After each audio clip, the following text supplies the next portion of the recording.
So I'm here in my new place, our new place, I should say.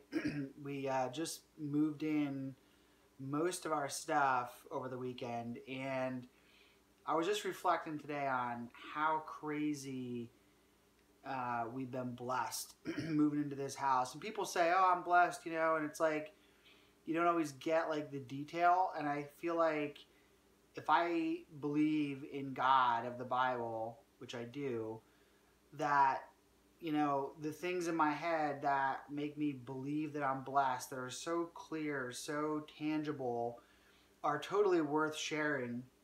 I was eating lunch and I saw Psalm 150, and it's about praising God with everything that you have. And and so just over this weekend, some things happened as we moved in here that made me just totally see that God had his hand all over our move here. And it makes me have this great peace about being here because I believe this is where God wants us. And if I kind of go back to the beginning, I mean, as soon as Whitney and I knew that we were moving to the west, back to the East Coast from the West Coast, we prayed like, Lord, provide a home for us. I mean, we were going to live with with my in-laws, Whitney's parents, until we could find a place. And we just prayed, Lord, prepare a place for us. We don't just want a place or a house or something that is nice, but we want you to prepare a place for us, for our family to grow, a community we can be a part of with friends, and a house that we can use for God's purposes, invite people in and that kind of thing. Excuse me. Well, the crazy thing is that I found a bunch of places on Craigslist, and I should back up and say initially we were going to buy a house, and then we realized that we probably should rent. There were just a lot of variables with my job, and in fact my boss, the CEO, had said to me at one point, he said, hey, when do you want to move back to the West Coast? And he was sort of half joking, but it made me think like, man, if we buy a place and things, go really well as it looks like they might, we could be back on the West Coast in a couple of years. And do we really want to buy a place and then have to manage it from afar or sell it or whatever? Well, we decided to rent. I started to look on Craigslist for some rentals, and we went to look at a few of them, and were interesting, but we didn't feel like there was anything that was the best fit. And then Whitney just sort of felt like maybe we should wait till the springtime. And she said that to me, and I said, all right. I said, we have one more place left to go see that we'd sort of scheduled, but I'll just cancel it.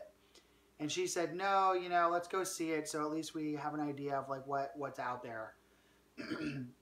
We came to see the house, and it was really close to my office, just like a few minute drive away.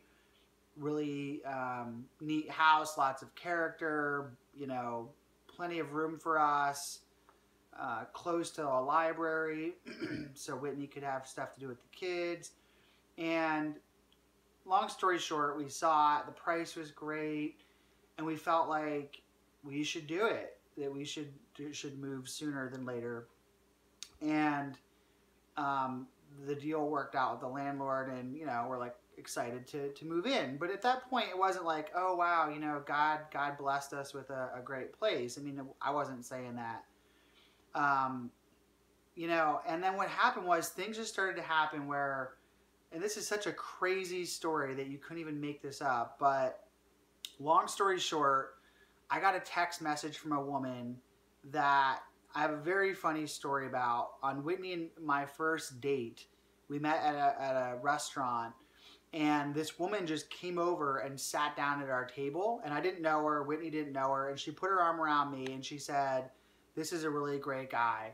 And I was kind of like saying to Whitney, like under my breath, like, I don't know this lady, because it looked like I had kind of like set this up, on a first date, and I didn't. Anyway, again, long story short, it turns out that this woman, I like held the door for her to come in, and she just was very personable, outgoing woman, and came over and did this whole thing. Well, as she was talking to Whitney and I, we put it together that this woman at our table was really good friends with my assistant. at my job at the time. It was just this real small world kind of story, kind of funny thing. Well, when I decided to propose to Whitney, I did it at the same restaurant where we did our first date. And I tracked that woman down, and I had her come back and sit at our table again. It was this whole funny thing. And then when we got married, we had her come to our wedding. We just invited her, and because she was such a part of the story, I mean, she took our pictures of me proposing to Whitney, and so she came to our wedding. But then we really didn't keep up communication too much for the last 3-4 years that we were on the West Coast. Well, I got a text message from her a day or two after we signed the lease saying, Ryan, hey, it's Mary Lou, call me. I got to call you. And I thought, wonder what's going on with her.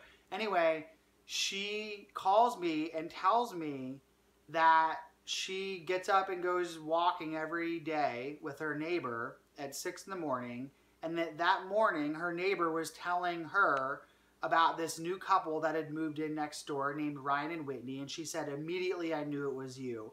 Now, mind you, this is a good hour away from this restaurant where we met her basically by chance.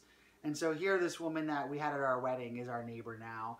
And not only is she our neighbor, she's like telling everyone the story about, and she's telling everyone that we're awesome. And so we before we even get here, we have like this friend in the neighborhood who is, just delighted to have us. And she's already like lining up who she's going to introduce us to. She's telling us who has kids in the neighborhood that we should meet. And it's just this, we were just cracking up laughing, like, can't believe that Mary Lou is our neighbor. So that was a really cool thing, and just felt kind of neat.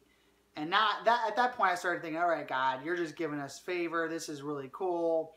And so as we're moving in, of course, Mary Lou came over and said hello and gave us big hugs and said whatever we need. And when we need a babysitter, she can't wait. And then just neighbor after neighbor, a couple neighbors came over, one with her 2-year-old, and we have a 2-year-old, and she said hi, and she's telling us stuff.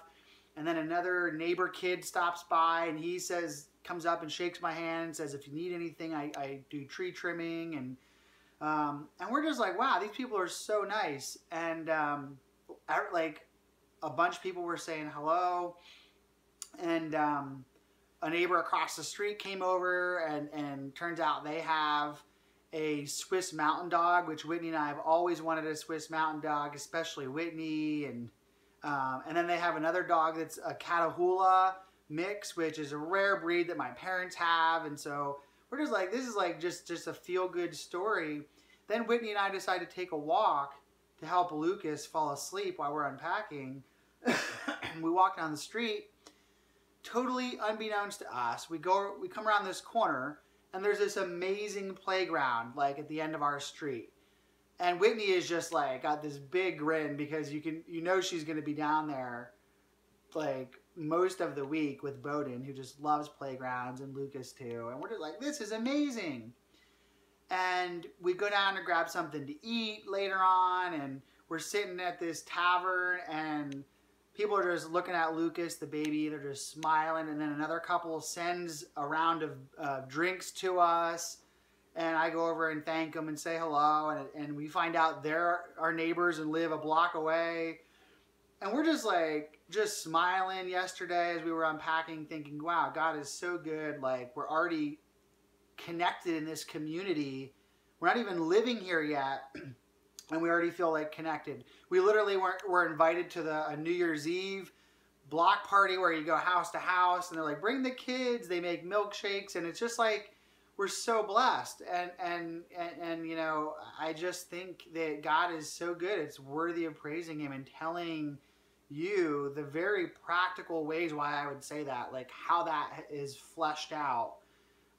Is unbelievable, and we're just trusting that God is going to connect us in this neighborhood in a very interesting way, and we're very excited about that. And we trust that that God will work through us, and that there'll be connections and friendships and discipleship and healing and all kinds of things that will come out of that. I'm just trusting that right now. And so I just wanted to share that with you and say, when you're moving, we all move, you know, it's just like reach out, pray to God, ask Him to prepare a place for you, not just that has the amenities that you want or the square footage, but a place in a community, a place where you can have an impact, where you can represent the kingdom.